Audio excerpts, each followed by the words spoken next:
Hay historias que no terminan en una batalla, sino en una traición silenciosa del corazón, y pocas son tan impactantes como esta.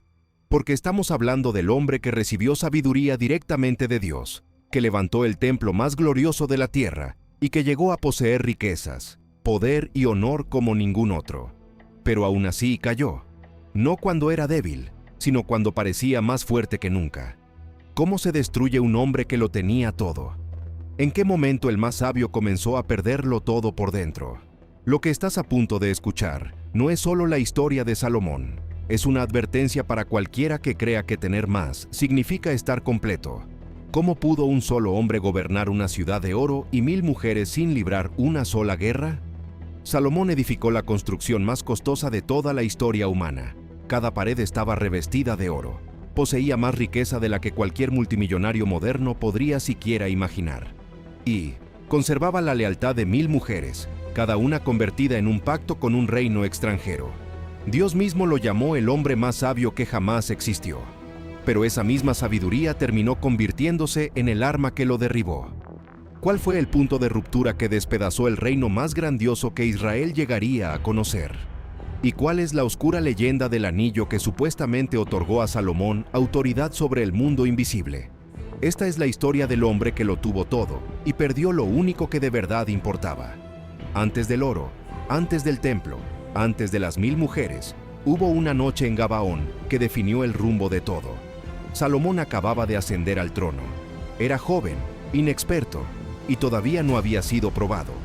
Viajó a Gabaón para presentar sacrificios, y esa noche Dios se le apareció en un sueño. Primera de Reyes 3:5. Pide lo que quieras que yo te dé. El Dios Todopoderoso colocó delante de un rey joven un cheque en blanco y le dijo que escribiera la cifra. Salomón pudo haber pedido riquezas, muchos años de vida o la muerte de sus enemigos, pero no lo hizo.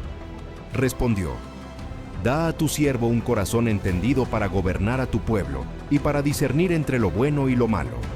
Pidió sabiduría, no para sí mismo, sino para el pueblo que estaba llamado a dirigir. Y Dios se agradó tanto de su petición que también le entregó todo aquello que no había pedido. Sabiduría como la de nadie antes ni después de él. Riquezas incomparables. Honor por encima de todos los reyes de la tierra. Todo porque pidió lo correcto. Recuerda bien este momento, porque este es el mismo hombre que más adelante se postrará ante ídolos de piedra. Y eso es precisamente lo que vuelve esta historia tan dolorosa. La sabiduría no era una idea abstracta, se manifestó de inmediato. 2 mujeres comparecieron ante Salomón, ambas reclamando al mismo niño vivo. No había testigos, no existían pruebas, solo 2 mujeres desesperadas y un niño. Entonces Salomón dijo: tráiganme una espada. Partan al niño vivo en 2 y den una mitad a una y la otra mitad a la otra. La verdadera madre gritó: denle a ella el niño, no lo maten. La otra respondió: no será ni mío ni tuyo, pártanlo. Entonces Salomón señaló a la primera mujer: denle a ella el niño vivo, ella es su madre. Primera de Reyes 3:28 dice: cuando Israel oyó aquella sentencia, temieron al rey, porque vieron que había en él sabiduría de Dios.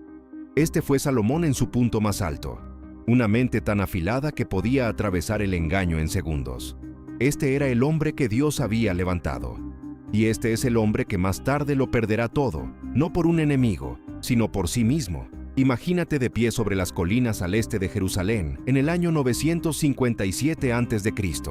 El sol de la mañana se eleva a tu espalda, y cuando la luz cruza la cresta, golpea algo en el monte Moria que te obliga a cubrirte los ojos. Una estructura colosal se levanta en la cima. Sus muros y su techo reflejan el amanecer como si fueran un segundo sol. Oro por todas partes, oro puro, martillado y pulido, atrapando la primera luz del día y proyectándola sobre toda la ciudad. Ese era el templo de Salomón. No era solamente un lugar de adoración, era el proyecto arquitectónico más ambicioso que el mundo antiguo había intentado jamás, y consumió recursos que hoy equivaldrían a miles de millones de dólares. Los números por sí solos desafían la comprensión. Más de 180,000 hombres trabajaron durante 7 años para levantar aquella estructura. Salomón negoció directamente con Hiram, rey de Tiro, para asegurar el cedro del Líbano, la madera más noble y costosa del mundo conocido. Caravanas interminables descendían de las montañas transportando madera tan fragante que su aroma llenaba el aire por kilómetros. Artesanos fenicios, los más diestros de la tierra, tallaron cada detalle con una precisión que, incluso hoy los arquitectos siguen admirando. Bloques de piedra del tamaño de pequeñas casas fueron extraídos, labrados y transportados con tal ingenio que no se oyó ni martillo ni cincel en el sitio de construcción. Las piedras llegaban ya terminadas. Una construcción silenciosa, como si el templo estuviera siendo ensamblado por manos invisibles. El santuario principal medía 30 metros de largo, 10 metros de ancho y 15 metros de alto. Pero lo que dejaba sin aliento a quienes lo contemplaban no era el tamaño, era el interior. Las paredes estaban completamente revestidas de oro desde el suelo hasta el techo. No existía una sola superficie donde la vista pudiera descansar sin toparse con el resplandor del metal precioso.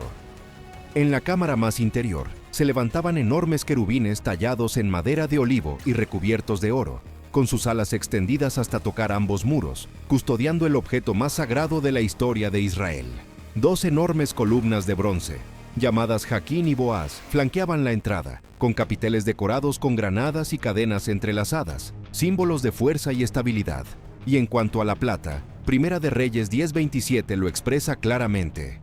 El rey hizo que la plata fuera en Jerusalén como piedras. La plata no tenía valor, estaba por todas partes, como grava, pero aquello no era solo un monumento a la ambición humana, era algo mucho más impresionante. Era Dios eligiendo hacer su morada en medio de los hombres. El creador de los cielos y de la tierra miró aquella estructura y dijo: «Yo viviré aquí». Eso era lo que separaba el templo de Salomón de cualquier palacio o pirámide de la tierra. No fue levantado para un rey, fue levantado para Dios. Y para sostener el funcionamiento de una estructura tan inmensa, Salomón organizó un sistema administrativo que rivalizaba con cualquier poder del mundo antiguo. 24 divisiones de sacerdotes se turnaban semanalmente, asegurando que el servicio sagrado nunca se detuviera. Día y noche, el incienso ardía sobre el altar de oro. Día y noche, el candelabro dorado era arreglado y llenado con el aceite de oliva más puro. Panaderos trabajaban en cámaras especiales preparando el pan de la proposición. 12 panes frescos eran colocados sobre una mesa de oro cada sábado, siguiendo una receta tan sagrada que jamás fue escrita para el público. Los perfumistas mezclaban el incienso santo según una fórmula dada por Dios mismo. Una mezcla tan restringida que cualquiera que la imitara para uso personal sería excluido de Israel. Detrás del esplendor visible, el templo operaba como un organismo vivo, cada parte moviéndose en armonía, cada función asignada con precisión divina. El día en que el templo fue dedicado, Salomón reunió a toda la nación de Israel, a los ancianos, a los jefes de tribus, a los sacerdotes y al pueblo. El arca del pacto fue llevada desde la ciudad de David y colocada dentro del lugar santísimo, la cámara más interior, un cubo perfecto de 10 metros por lado. Ese espacio era tan sagrado que solo el sumo sacerdote podía entrar, y solo una vez al año, en el día de la expiación. Entonces vino el sacrificio, 22,000 reses y 120,000 ovejas. La sangre corría con tal abundancia que manchaba los atrios. El humo se elevaba en columnas tan densas que podía verse desde las colinas cercanas. El altar de bronce no era suficientemente grande para contener todas las ofrendas. Entonces Salomón consagró la parte central del atrio para recibir los holocaustos, las ofrendas de cereal y la grasa de las ofrendas de paz. Toda la ciudad olía a humo y sacrificio. Aquello no era una ceremonia, era un acto de rendición total, una nación derramando todo lo que tenía delante de su Dios. La celebración duró 14 días. La gente había venido desde todos los rincones del reino, desde Lebo Hamat en el norte hasta el arroyo de Egipto en el sur. Cuando Salomón finalmente los despidió, regresaron con alegría y con el corazón rebosante por todo el bien que el Señor había hecho. Salomón se puso en pie ante el altar y pronunció una de las oraciones más extraordinarias registradas en la Escritura. Reconoció que ni los cielos podían contener a Dios, mucho menos un templo levantado por manos humanas. Le pidió a Dios que escuchara las oraciones de su pueblo, que perdonara, que sanara, que restaurara. Y entonces ocurrió. Primera de Reyes 8:10. La gloria del Señor llenó el templo. Una nube tan densa y tan pesada con la presencia de Dios descendió que los sacerdotes no pudieron permanecer de pie para cumplir su ministerio. Cayeron no solo por temor, sino por el peso mismo de la presencia divina entrando en aquel lugar. Dios había aceptado la ofrenda. Dios había venido a habitar allí. Pero también le dio a Salomón una condición, y era aterradora. «Si te apartas de mí», dijo Dios, «si no guardas mis mandamientos, entonces arrancaré a Israel de esta tierra, y este templo que he consagrado para mi nombre, lo echaré de mi presencia, y se convertirá en un montón de ruinas. Toda nación que pase por allí se asombrará y silbará diciendo, ¿por qué ha hecho el Señor esto con esta tierra y con este templo?». El edificio más hermoso de la tierra traía consigo una advertencia, y Salomón la oyó claramente el día en que descendió la gloria de Dios.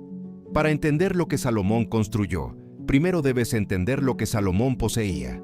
Los números registrados en Primera de Reyes capítulo 10 parecen fantasía, pero la Escritura los presenta como hechos simples. Cada año llegaban al tesoro de Salomón 666 talentos de oro. Traducido al valor moderno, eso equivaldría aproximadamente a 1,3 mil millones de dólares anuales. Y eso era apenas el comienzo. Encima de eso estaban los ingresos de comerciantes, mercaderes y el tributo de cada rey vasallo y gobernador de la región. El oro corría hacia Jerusalén como el agua, que baja cuesta abajo, sin detenerse. Su trono era de marfil recubierto de oro puro. 6 escalones conducían hasta él, y a cada lado de cada escalón había un león de oro. 12 leones en total. Nada parecido había existido en ningún reino. Todos los vasos para beber del palacio eran de oro. Ni uno solo era de plata. La plata estaba por debajo de él. La provisión diaria de alimentos para su corte era asombrosa. 30 medidas de flor de harina, 60 medidas de harina común, 10 reses cebadas, 20 reses de pasto, 100 ovejas, además de ciervos, gacelas, corzos y aves engordadas cada día. Eso no era un banquete. Era desayuno, almuerzo y cena para una casa real tan inmensa que funcionaba como una pequeña nación. Luego llegó la reina de Saba. Viajó 1400 millas desde el extremo sur de Arabia porque había oído los informes y se negó a creerlos. Llegó cargada de especias, oro y piedras preciosas para probar a Salomón con preguntas difíciles. Él respondió a todas, pero no fueron sus respuestas lo que la dejó sin aliento. Fue la vista de su corte, la comida de su mesa, el orden de sus oficiales, la vestimenta de sus siervos, la precisión con la que se movían y los holocaustos que ofrecía en el templo. Primera de Reyes 10:5 dice, se quedó sin aliento, quedó físicamente sobrecogida, y le dijo a Salomón, no me habían contado ni la mitad, tu sabiduría y tu prosperidad superan todo lo que escuché. La reina más rica del mundo antiguo admitió que lo había subestimado, pero aquí está lo que casi nadie observa. Mucho antes de que Salomón naciera, Dios dio a Israel una ley para sus futuros reyes. Deuteronomio capítulo 17 presenta 3 prohibiciones específicas. El rey no debía multiplicar caballos, el rey no debía multiplicar mujeres, el rey no debía multiplicar oro ni plata. 3 mandamientos para los reyes. Salomón quebrantó los 3. Los caballos vinieron de Egipto, el oro vino de todas partes, y las mujeres llegaron a 1000. Primera de Reyes 11:3 registra el número con precisión quirúrgica, 700 esposas de sangre real, 300 concubinas, 1000 mujeres en total. Y el texto no presenta esto como romance, lo presenta como política. Cada esposa real era un tratado.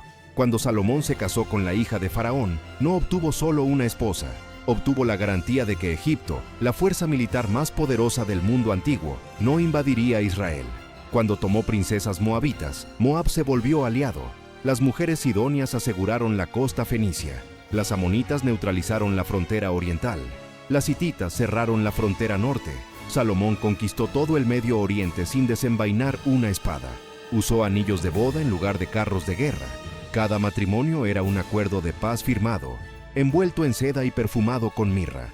El harén funcionaba como una ciudad dentro de otra ciudad.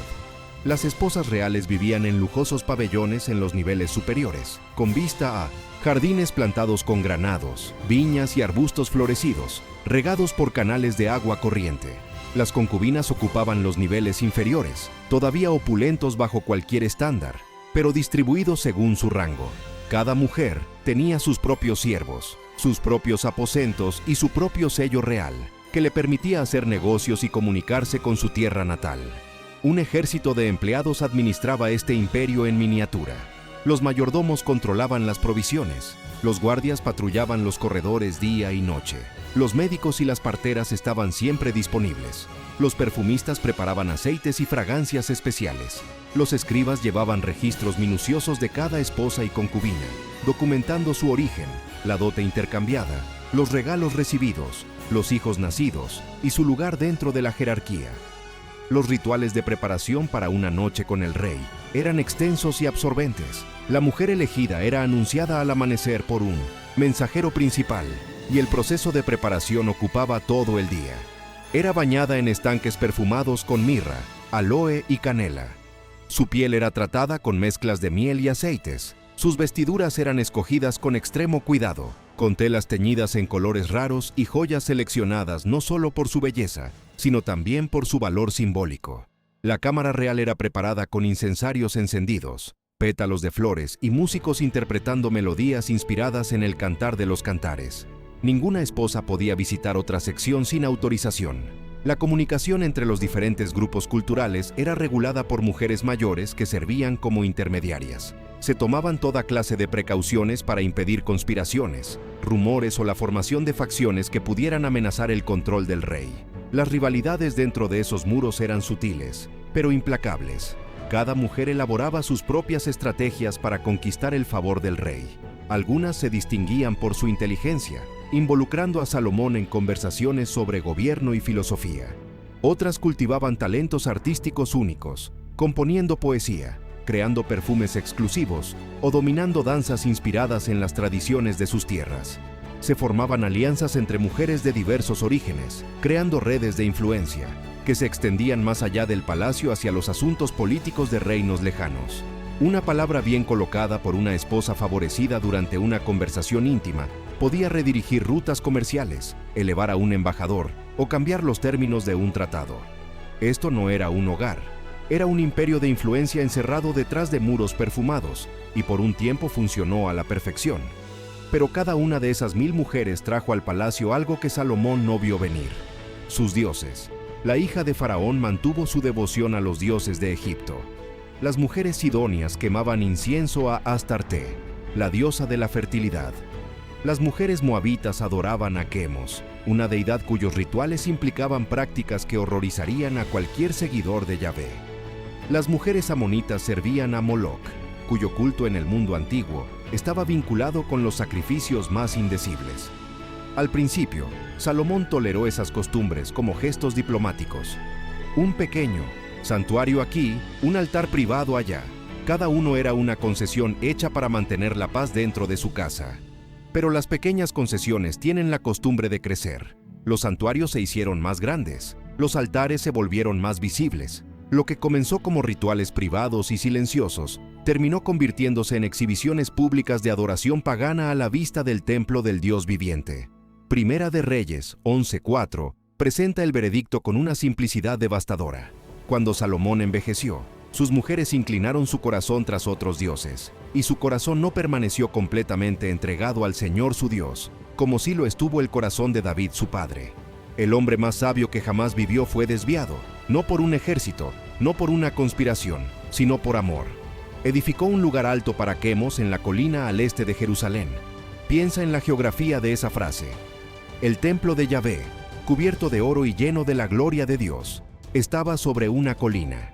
Y justo enfrente, a plena vista, Salomón levantó un altar a un dios pagano. El hombre que construyó la casa de Dios, construyó también una casa para el rival de Dios, y la colocó donde todos podían contemplar ambas. Y aquí está el detalle que eleva esta tragedia de fracaso a devastación. Salomón no cayó por ignorancia, cayó con pleno conocimiento. Él mismo había escrito la advertencia. Proverbios 7:25, un versículo atribuido a la propia pluma de Salomón, dice: «No se aparte tu corazón a sus caminos, ni te extravíes por sus veredas».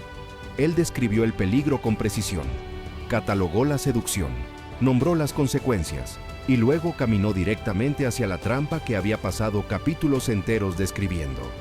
El hombre que escribió sabiduría se convirtió en la mayor advertencia de la sabiduría. Hay otra capa en el legado de Salomón que existe fuera de las páginas de la Escritura y debe ser abordada con honestidad. Textos, antiguos escritos siglos después de su muerte, cuentan una historia tan extraordinaria que moldeó la manera en que civilizaciones enteras llegaron a recordarlo. Esto no es la Biblia, esto es leyenda, y la leyenda misma es una advertencia. El Testamento de Salomón, un texto antiguo fechado aproximadamente entre los siglos I y V después de Cristo, describe un anillo entregado a Salomón por el arcángel Miguel. Se decía que el anillo estaba grabado con el nombre sagrado de Dios, y con él, Salomón podía invocar y someter demonios. Según la leyenda, interrogaba a estos espíritus, aprendiendo sus nombres, sus poderes y sus debilidades. Los obligaba a trabajar en la construcción del templo, moviendo piedras que ninguna cuadrilla humana podía levantar y tallando detalles que ninguna mano humana podía lograr. La historia afirma que Salomón mantenía dominio sobre toda una jerarquía de seres espirituales, utilizándolos como constructores, mensajeros y fuentes de conocimiento, ocultos sobre el mundo natural. Pero aquí surge la pregunta que vale la pena hacer. ¿Por qué las generaciones posteriores inventaron esta leyenda? ¿Por qué Salomón, el hombre escogido por Dios, terminó asociado con hechicería y con el dominio de fuerzas oscuras? Porque su vida lo hacía creíble. Al final de su reinado, Salomón se había sumergido tan profundamente en religiones extranjeras, prácticas ocultas y tradiciones espirituales de sus esposas paganas, que la línea entre sabiduría santa y conocimiento oscuro se volvió invisible. Las generaciones posteriores contemplaron la magnitud de lo que construyó, la naturaleza sobrenatural de su sabiduría y la oscuridad de sus últimos años, y ya no podían distinguir si había sido un profeta de Dios o un hechicero que había cruzado una línea prohibida. La leyenda del anillo no es escritura, pero sí es un espejo. Refleja cuán lejos puede caer un hombre cuando comienza a creer que sus dones le pertenecen a él y no al Dios que se los otorgó.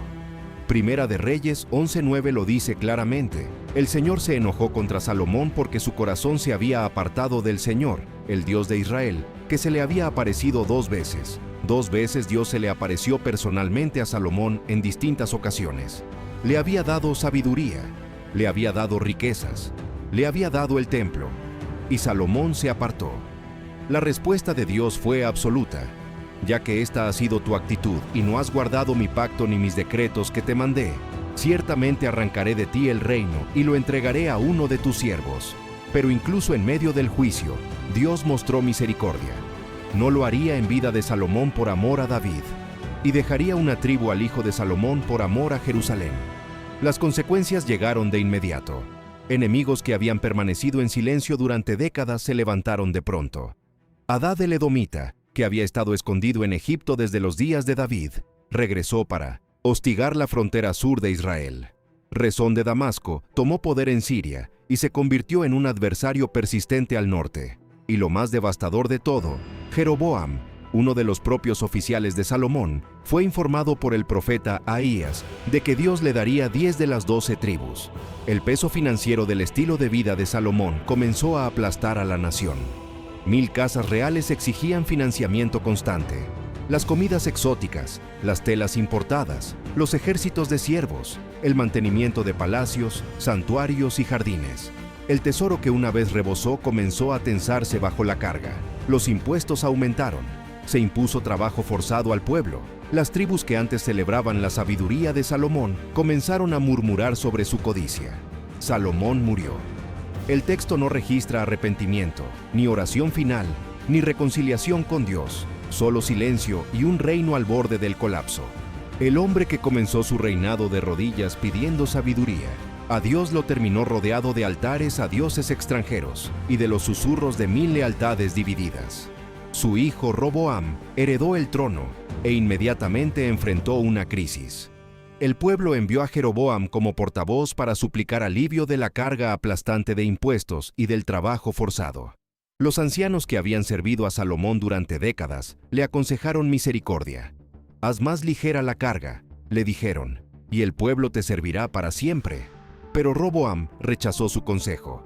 En cambio, acudió a los jóvenes que habían crecido con él en el palacio, hombres que no habían conocido otra cosa que pisos de oro y corredores perfumados. Su consejo fue pura arrogancia, y Roboam lo repitió palabra por palabra. «Mi padre puso sobre ustedes un yugo pesado. Yo lo haré todavía más pesado. Mi padre los castigó con látigos. Yo los castigaré con escorpiones. El reino se dividió.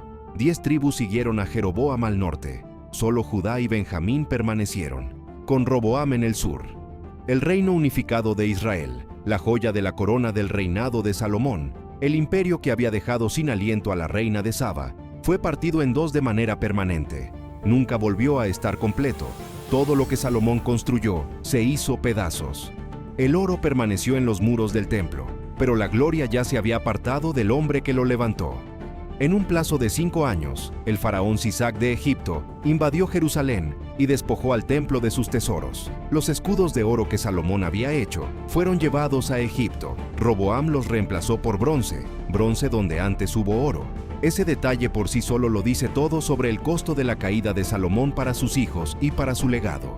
Ese libro es Eclesiastés, y la tradición sostiene que Salomón lo escribió después de que todo se había derrumbado.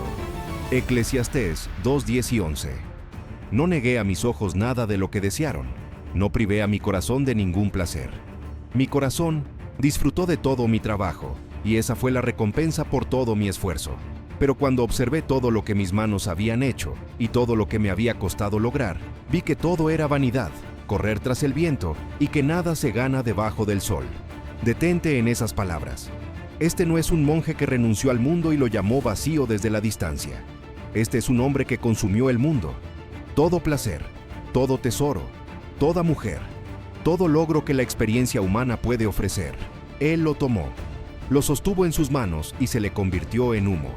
Salomón es el único hombre en la historia que puede decir esto con autoridad, porque es el único hombre que realmente lo tuvo todo. Cuando un hombre pobre dice que el dinero no compra la felicidad, puedes descartarlo. Nunca ha tenido la oportunidad de comprobarlo. Cuando un hombre solitario dice que las relaciones no son la respuesta, puedes ignorarlo. Nunca ha sido amado por 1000 mujeres. Pero cuando el hombre más rico, más sabio y más poderoso que jamás respiró, dice que todo eso no tiene sentido, no puedes discutir con él. Él hizo el experimento y el resultado fue devastador. Esto fue lo que Salomón descubrió, y que la mayoría de las personas pasará toda su vida negándose a aceptar. El alma humana no fue diseñada para ser llenada por cosas. No por dinero, no por éxito, no por otra persona, no por fama, no por placer, no por conocimiento. El alma tiene una forma, y nada en la tierra encaja en ella. Puedes echar oro en ella, puedes echar amor en ella, puedes echar logros, reconocimiento y poder en ella, y aún así seguirá resonando con vacío, porque la forma del alma es la forma de Dios, y solo Dios encaja ahí. Eso no es un cliché religioso. Esa es la conclusión del experimento más completo jamás realizado sobre el deseo humano. Salomón no aprendió la vida leyendo un libro, vivió cada versión de ella, probó la sabiduría y lo dejó inquieto, probó la risa y el placer y se evaporaron en tristeza. Probó grandes proyectos, palacios, viñedos, jardines y estanques construidos a la perfección. Le dieron orgullo por una temporada y polvo para siempre después. Probó acumular siervos, rebaños, plata, oro y mujeres más allá de todo conteo. Y después de agotar cada posibilidad que la vida bajo el sol podía ofrecer, su veredicto fue unánime. Vanidad. Todo ello. Y esta es la parte que debería estremecer a toda persona que vea este video. Salomón no perdió el camino porque fuera débil. Perdió el camino porque era fuerte. Sus dones se convirtieron en su prisión. Su riqueza se volvió su distracción. Su sabiduría le dio la capacidad de justificar cada concesión. Cuanto más inteligente eres, mejor eres para convencerte de que el camino equivocado en realidad es razonable. Salomón podía debatir con cualquiera, incluso con su propia conciencia. El templo estaba cubierto de oro, pero el corazón de Salomón estaba cubierto de concesiones. El trono tenía 12 leones de oro, pero el rey que se sentaba en él había entregado su devoción a dioses hechos de piedra. Tenía la presencia de Dios en su templo y la ausencia de Dios en su alma. Podía resolver cualquier problema en el reino, excepto el que llevaba dentro del pecho. Y al final, después de que todo el oro, todas las mujeres, todo el poder y toda la sabiduría demostraron estar vacíos, Salomón escribió una última frase. Eclesiastés 12:13. Todo ha sido oído. Esta es la conclusión del asunto.